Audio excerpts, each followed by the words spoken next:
Wanasema choice ni yours, but nani aliuliza ule life mdogo bila voice ati my body, my choice?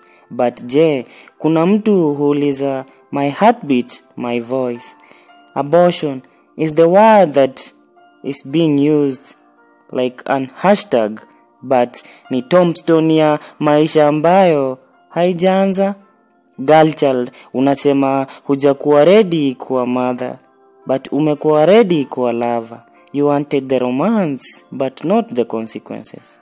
Najua sometimes ni mistake, sometimes ni fear, sometimes ni pressure ya society, sometimes ni poverty, but truth itabaki kuwa truth.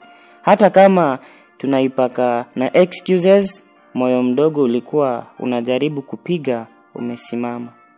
Unasema si bado ni tissue, lakini hiyo tissue ni mtu angekuwa na dreams zake. Angesema mom siku moja, angecheka bila meno, angekushika kidole chako na vidole vyake vidogo. But sasa memories hizo zimebaki tu kama imagination. Najua kuna situation kali, rape, incest, life threatening pregnancy, lakini kuna pia wengine wanatoa tu juu hawataki embarrassment, juu wameogopa comments za watu. Buddha, life si ni gift, mtoi ni baraka. But why tumekuwa society yenye inaua future small before it start? Clinics zimekuwa busy kama matatu ya rashawa. Doctors hakujui jina lako, but anajua procedure ya kutoa that life inside you.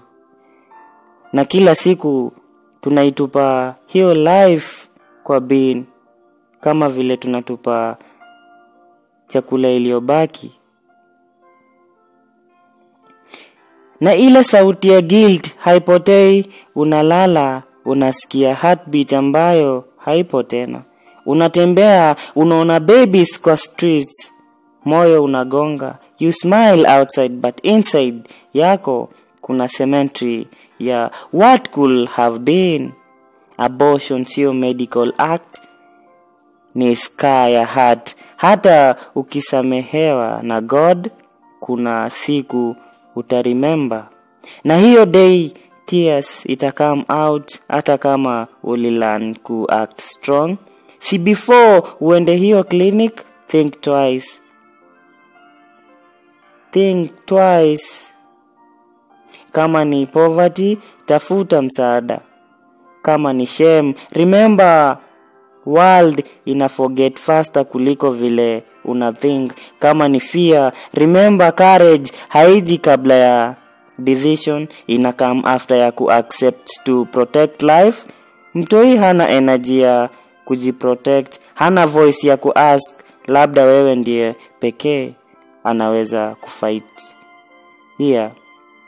Kwa hivyo tafadhali usiangamize heartbeat kabla haijaanza kuimba. It's me, Omi, Zaib.